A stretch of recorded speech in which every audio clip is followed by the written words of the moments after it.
Okay, by now you should have Python and hopefully Python 3 installed on your system. Be it a Mac or be it Windows, you are acquainted with the Python shell, and I have introduced you to the integrated development environment.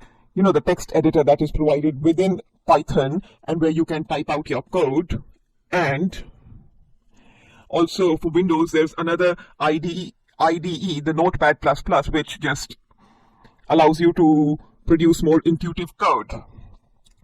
Now the upshot is, whether you use the Python IDE, the Python inbuilt text editor, or you use something like Notepad+, you still have to run your code through the Python shell, and there's no problem with that. But I've come across something known as the Visual Studio Code. So you can go to Google now if you haven't done so, and type in Visual Studio Code. This is a source code editor developed by Microsoft, and unlike Notepad+, which is only available for Windows, Visual Studio Code is platform agnostic, which means it's available for Windows, Linux, and Mac.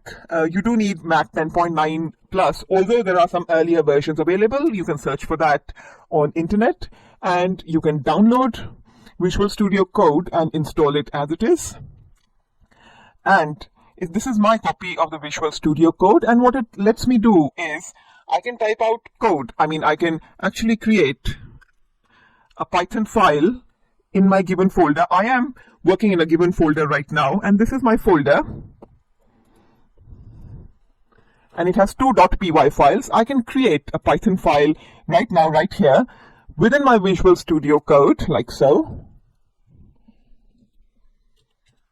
And let's just give it a name. So it's ifc3.py, and it has been created for me, and I'm actually going to copy paste this if code over here. And let's just save it. It's been saved. And now I'm going to right click this, and I'm going to run the Python file in terminal. And as you can see, it's given me the output small over here. But how does this thing even work? Essentially, Visual Studio Code offers us the advantage of being platform agnostic and allowing us to run our code straight from the IDE or the source code editor. Basically, we can run our code straight from the editor, and we don't need to have the Python shell opened up. But in order to make Visual Studio Code the way it's working for me, you need to have Python installed on your system. Then you can download Visual Studio Code, install it on your system, and this is what the symbol looks like. And once you've done that, we go to extensions. And this is a symbol for extension, and because Visual Studio Code, it's not just restricted to Python. You can work on JavaScript, or it supports a large number of languages. So you need to go to extensions, and if you don't see this particular symbol on this bar, then you can press Ctrl+Shift+X if you are on a Windows system, or you can press this Command X up key on a Mac and bring up the extensions. Essentially, once you bring up the extension, and I'll bring up my extensions, I do have Python and Python for VScode installed on my version of Visual Studio Code, and that's why I'm able to run Python straight from my source code editor. But you'll have to search for extensions in Marketplace and actually install these, and it's quite simple. Say I want to install JavaScript next, so I'm going to bring up JavaScript, and I'm going to press installed, and once it's installed on my system, then I should be able to run JavaScript code from the same.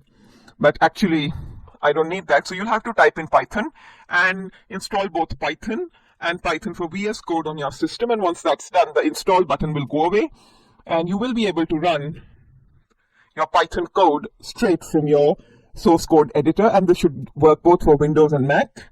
And what we do, once all of this is installed, we work from folders. So I'm based in a given folder scripts, and essentially you see another .py file was created from me within my Visual Studio. Suppose I want to work in this folder, so I'm going to actually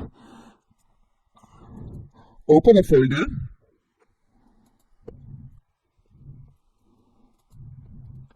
and select Python scripts. That was the name of my folder.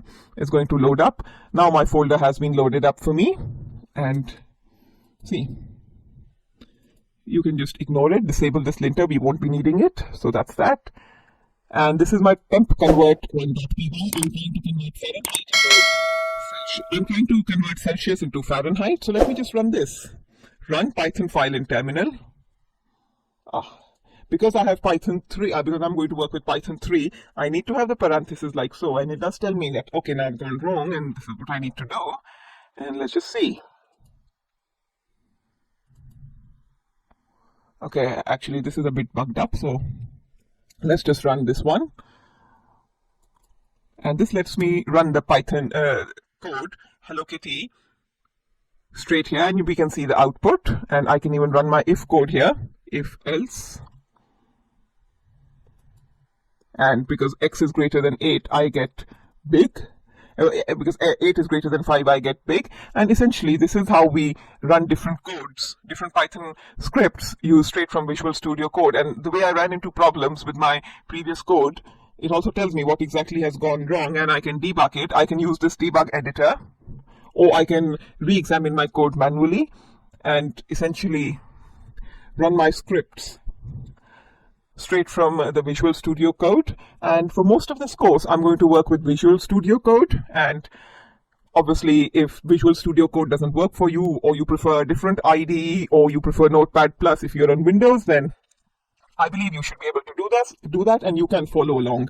So with this, we are actually ready to start with the actual nuts and bolts of Python programming. All the best.